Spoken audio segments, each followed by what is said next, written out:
Assalamualaikum dear students.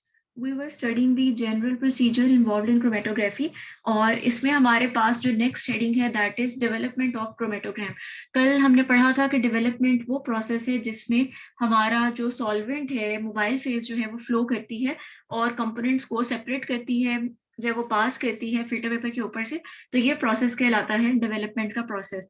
तो अब हमने आज ये देखना है कि क्रोमेटोग्राम को डेवलप किस तरह से किया जा सकता है और इसको आप ये भी कह सकते हैं कि पेपर क्रोमेटोग्राफी की टाइप्स कौन कौन सी हैं रिगार्डिंग कि आप उनको किस किस अंदाज में परफॉर्म कर सकते हैं।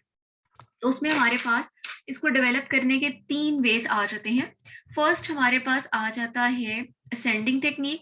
असेंडिंग टेक्निक का मतलब क्या है कि इसके अंदर आपका जो सॉल्वेंट है, अगर ये आपकी स्ट्रिप है फिल्टर पेपर की जो आपका क्रोमेटोग्राम है, तो इसके अंदर जो सॉल्वेंट है वो क्या करता है, ऊपर की जानिब राइज करता है, असेंड करता है। तो इस तरह की टेक्निक कहलाएगी असेंडिंग। डिसेंडिंग टेक्निक में आपके पास क्या होगा कि इसमें आपका जो फिल्टर पेपर है इसके ऊपर जो सॉल्वेंट है वो ऊपर से नीचे पास कर रहा होगा, डिसेंड कर रहा होगा। तो हम कहेंगे कि हमारी टेक्निक क्या है, डिसेंडिंग। और थर्ड हमारे पास आता है रेडियल। रेडियल में आपके पास क्या होता है कि आप circular piece of filter paper use करते हैं और जो इसमें सॉल्वेंट है वो सेंटर से बाहर की जानिब, इसके एज की जानिब फ्लो करता है। तो इसको हम कहेंगे कि ये चूंकि उसके रेडियस के लॉन्ग है तो इसको हम कहते हैं कि आपके पास क्या है, रेडियली आपके पास ये वाली क्रोमेटोग्राफी हो रही है। अब हम अपनी जो है नेचर ऑफ सब्सटेंस जिसको हम सेपरेट करना चाह रहे हैं और अपनी अवेलेबिलिटी के अकॉर्डिंग जो है डिसाइड करते हैं कि हमें कौन सी टेक्निक चूज करनी है। सबसे पहले जो हमारे पास आ जाती है वो आ जाती है असेंडिंग टेक्निक। असेंडिंग टेक्निक यानी इसके अंदर आपका जो सॉल्वेंट है वो असेंड करेगा, राइज करेगा। ये हमारे पास बिल्कुल एक सिंपल टेक्निक है और आमतौर पर जो आप लैब्स में परफॉर्म करते हैं वो भी हम कौन सी टेक्निक परफॉर्म कर रहे होते हैं, असेंडिंग टेक्निक परफॉर्म कर रहे होते हैं। इसमें हम आपके पास क्या होता है कि जो सॉल्वेंट है उसको रखा जाता है टैंक के बॉटम में, जैसे आप करते आए हैं। ये आपका टैंक आ गया और ये आपके पास क्या आ गया, सॉल्वेंट आ गया। और आप क्या करेंगे कि जो पेपर है उसको आप क्या करेंगे, इसके अंदर सस्पेंड कर देंगे, इसके अंदर हैंग कर देंगे। उसके बाद आपके पास क्या होगा कि जो आपका लोअर एंड है वो जिसमें स्पॉट है, फॉर एग्जांपल यहाँ पर अगर आपके स्पॉट लगे हुए हैं तो ये आपने क्या कर दिया, ये आपने इसके अंदर डिप कर दिया है। अब आपका इसमें क्या आ जाएगा, आपने इसको क्लिप कर दिया, इसको हैंग कर दिया। अब आपके पास क्या होगा कि ये सॉल्वेंट जो है वो इसमें राइस करना शुरू कर देगा और ये राइस किसके थ्रू होगा, ये कैपिलरी एक्शन के थ्रू राइस करेगा और अगेंस्ट द ग्रेविटी क्या होगी, मूवमेंट होगी। अब अगर आप इसमें क्या करते हैं कि अगर आप बहुत लंबा फिल्टर पेपर यूज करते हैं, long strip of paper use करते हैं, तो फिर ये आपकी जो सेपरेशन है वो बहुत ज्यादा टाइम टेकिंग हो जाएगी।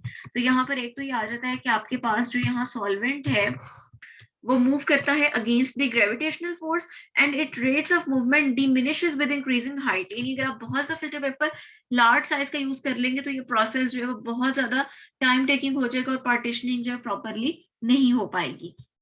उसके बाद हमारे पास जो आ जाता है अगला मेथड वो है डिसेंडिंग। डिसेंडिंग यानी इसमें आपका सॉल्वेंट ऊपर से नीचे की जानिब मूव कर रहा है और इसमें आप क्या करते हैं, सबसे पहले आप इस फिगर की हेल्प से देख लें। इसमें हम क्या करते हैं, ये जो आपको शो किया गया है ये आपके पास एक ट्रफ है। ट्रफ मींस एक ट्रे सी है जिसके अंदर आप क्या करते हैं, सॉल्वेंट आपने इसके अंदर प्लेस किया हुआ है, यानी मोबाइल फेज यहाँ पर आपने डाली हुई है। ये आपका वो फिल्टर पेपर है जिसको आप, जिस पर आपने ये स्पॉट्स लगाए हुए हैं, ये स्पॉट्स हैं जिनको आप सेपरेट करना चाहते हैं। ठीक है, और इसमें अब आप क्या करेंगे, ये जो आपका ट्रफ है इसके अंदर मोबाइल फेस फिल है, ये क्या करेगी, ये इसके ऊपर से राइस यहाँ से फ्लो करती जाएगी। जब ये इसके ऊपर फ्लो करेगी तो इसकी डायरेक्शन क्या है, ये ऊपर से नीचे की जानिब आ रही है। इसमें दो फोर्सेस इन्वॉल्व हैं, कैपिलरी एक्शन के साथ साथ यहाँ पर ग्रेविटेशनल फोर्स इन्वॉल्व है। तो इसकी वजह से हम कहते हैं कि जो डिसेंडिंग क्रोमेटोग्राफी है, डिसेंडिंग पेपर क्रोमेटोग्राफी, ये ज्यादा जल्दी से होती है, कम टाइम लेती है। बट इसको करने के लिए आपको एक ट्रफ रिक्वायर है। यानी अगर आप बात करें सिंपल असेंडिंग क्रोमेटोग्राफी की तो वो आप सिंपली किसी भी बीकर में या किसी भी टैंक के अंदर कर सकते हैं, आल्दो कि वो टाइम कंज्यूमिंग है। उसके मुकाबले में अगर आप इसकी बात करें तो ये टाइम आपका ले रही, टाइम कम आल्दो ले रही है, बट इसके लिए आपको स्पेशली डिजाइन ट्रफ जो है वो रिक्वायर होगा।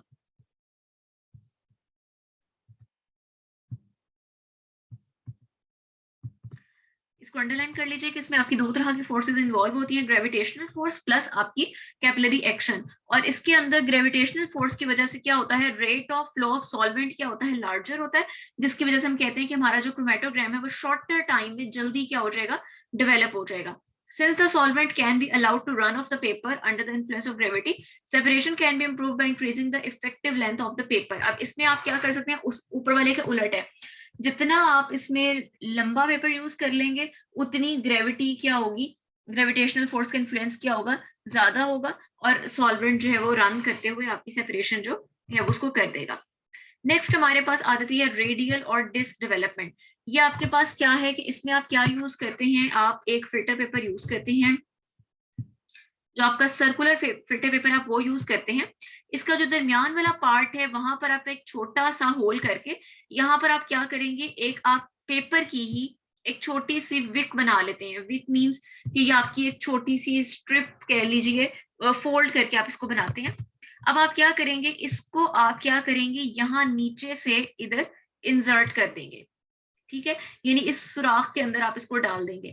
और उसके बाद आप क्या करेंगे, आप कोई पेट्री डिश लेके उसके अंदर आप अपनी मोबाइल फेस डाल देंगे और उसके अंदर आप इस फिल्टर पेपर को लगा देंगे। अब वो जो आपने यहाँ विक लगाई थी, फॉर एग्जाम्पल कि वो जो आपकी विक थी, ये थी वो विक, ठीक है, आपने ये विक कहाँ इंसर्ट की थी, आपने ये इस पेपर के यहाँ इंसर्ट की थी, यानी कि यहाँ, ठीक है, और बाकी का पार्ट इसका आपको कहाँ दिखाई दे रहा होगा, थोड़ा सा यहाँ पर।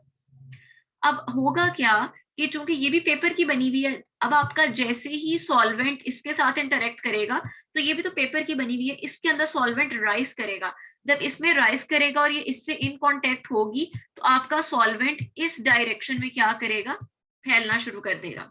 और उससे पहले एक और चीज ये कि इसके अंदर आप जो है बेस लाइन कहाँ ड्रॉ करते हैं, इस केस में जो आपकी बेस लाइन होती है वो आप इधर ड्रॉ करेंगे, जो आपका फिल्टर पेपर की ये जो सर्कुलर पार्ट है यहाँ पर आप बेस लाइन ड्रॉ करेंगे, और यहाँ पर आप क्या करेंगे, वो स्पॉट्स लगाएंगे जिनको आप सेपरेट करना चाहते हैं, ठीक है।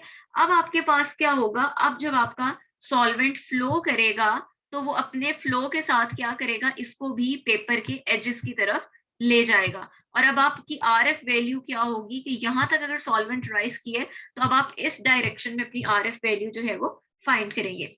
तो आपको यही बता रहे हैं कि जो आपका मेथड है इसके अंदर आप क्या करते हैं, एक आपको विक चाहिए होती है तकरीबन 2 सेंटीमीटर की, छोटी सी आप विक बनाते हैं, पेपर की बनाते हैं, और आप जो है सैंपल जो अप्लाई करते हैं वो आप यहाँ पर अप्लाई करेंगे।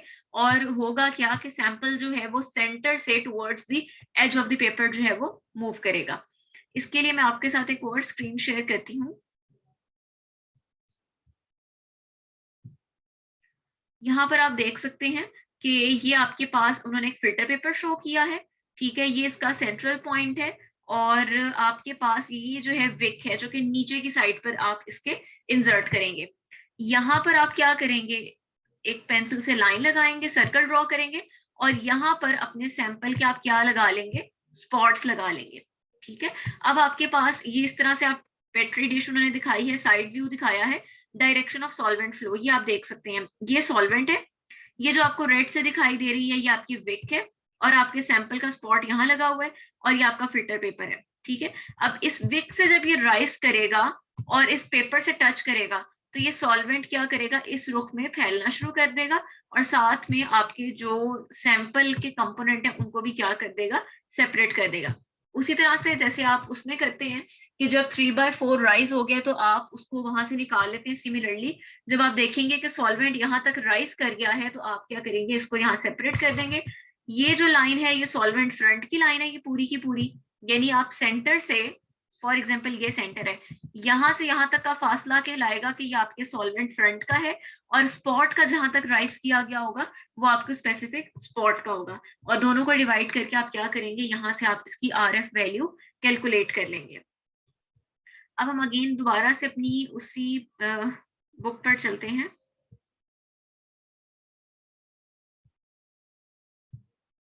ये आपका हो जाएगा रेडियल या फिर डिस्क डेवलपमेंट। अच्छा, अब यहाँ तक आपने अपना क्रोमेटोग्राम डेवलप कर लिया, यानी अब आपके स्पॉट आपको ऑब्टेन हो गए हैं। तो अगला स्टेप हमारे पास क्या होगा, ड्राइंग दी क्रोमेटोग्राम। अब आपने अपने क्रोमेटोग्राम को ड्राई करना है।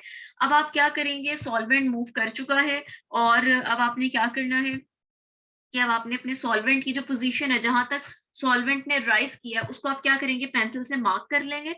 और उसके बाद या तो आप इसको हेयर ड्राई की मदद से हॉट एयर से ड्राई करवा लेंगे, या फिर आप इसको क्या करेंगे, इसको वैसे ही रूम टेम्परेचर पे ड्राई कर लेंगे। और अब आपके पास क्या है, या तो आपको अपने सैंपल के स्पॉट्स ऑब्टेन हो जाएंगे, या फिर आपको क्या करना पड़ेगा, आपको अपने कंपाउंड्स को लोकेट करना पड़ेगा। और लोकेट करने के लिए हमें क्या होगा, उसके लिए हमारे पास सेपरेट मेथड्स हैं। तो यहाँ तक हमने देखा कि क्रोमेटोग्राफी, पेपर क्रोमेटोग्राफी को परफॉर्म करने की हमने 3 टेक्निक्स पढ़ी, असेंडिंग, डिसेंडिंग, रेडियल। और दूसरा हमने ये पढ़ा कि आपने अगर क्रोमेटोग्राम डेवलप कर लिए तो आप उसको ड्राई किस तरह से करेंगे। अब हम अपने नेक्स्ट लेक्चर में देखेंगे कि डेवलप क्रोमेटोग्राम को आपने, उस पर स्पॉट्स को हमने लोकेट किस तरह से करना है।